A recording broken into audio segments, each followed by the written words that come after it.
আসসালামু আলাইকুম ভিউয়ার্স, ঘরোয়া রান্নাঘর থেকে আপনাদের সামনে আবারও হাজির হয়ে গেছি অসাধারণ স্বাদের খাসির কলিজা ভুনা কিভাবে করবেন সেই রেসিপি নিয়ে।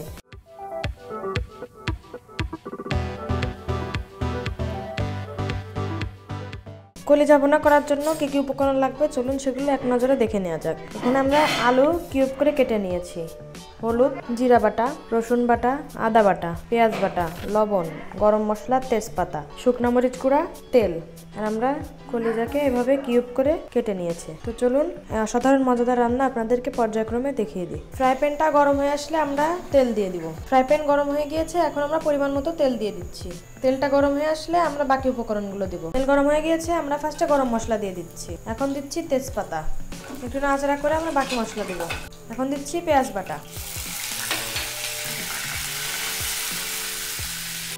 এরপর দিচ্ছি রসুন বাটা, আদা বাটা, এরপর দিচ্ছি জিরা বাটা। এগুলো একটু নাড়াচাড়া করে মশলা কষানো হয়ে আসলে আমরা পরে লবণ এবং হলুদ আর শুকনো মরিচের গুঁড়া দেবো। এখন আমরা লবণ দিয়ে দিচ্ছি পরিমাণ মতো, এরপর দিচ্ছি হলুদের গুঁড়া পরিমাণ মতো, এরপর শুকনো মরিচের গুঁড়া পরিমাণ মতো। আমরা যেহেতু ঝাল কম খাই এজন্য আমরা ঝালের পরিমাণটা একটু কম দিয়েছি। আপনারা যদি ঝাল বেশি খেয়ে থাকেন তাহলে ঝাল বেশি দিবেন। এখন মশলাটা একটু নাড়াচাড়া করে আমরা কলিজা দিয়ে দিচ্ছি। আমরা এখানে খাসির কলিজা নিয়েছি, আপনারা চাইলে গরুর কলিজাও নিতে পারেন।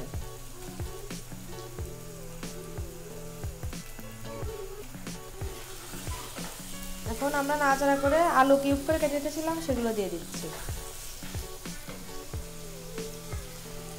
এগুলো দিয়ে একটু নাড়াচাড়া করে আমরা ঝোলের পানি দিয়ে দিব। মশলা দিয়ে কলিজাটা একটু কষিয়ে নিয়েছি, এখন আরও ভালোভাবে কষানোর জন্য অল্প পরিমাণ পানি দিয়ে দিচ্ছি, যাতে করে আমাদের আলু এবং কলিজাগুলো ভালোভাবে সেদ্ধ হয়ে যায়। আমরা 2 মিনিট পর চলে এসেছি।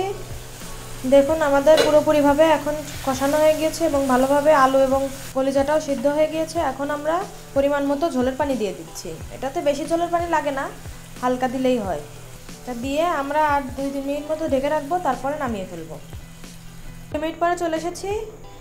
এখন আমরা একটু ভালো করে ফ্লেভার আসার জন্য মরিচের গোটা দিয়ে দিচ্ছি। এটাতে সুন্দর একটা সেন্ট এবং ভালো একটা ফ্লেভার আসে।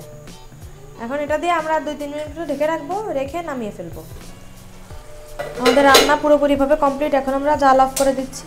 অফ করে দিয়ে আমরা এটিকে পরিবেশন করে ফেলবো। আমাদের খাসির কলিজা ভুনা কমপ্লিট। দেখুন দেখতে কত সুন্দর লাগছে এবং এটা যে দেখতে যতটা সুন্দর তার থেকে খেতে আরও বেশি সুন্দর।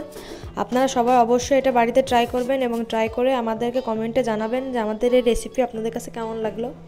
আমাদের চ্যানেলটিতে লাইক, কমেন্ট, সাবস্ক্রাইব এবং বেল বাটনটি ক্লিক করতে ভুলবেন না।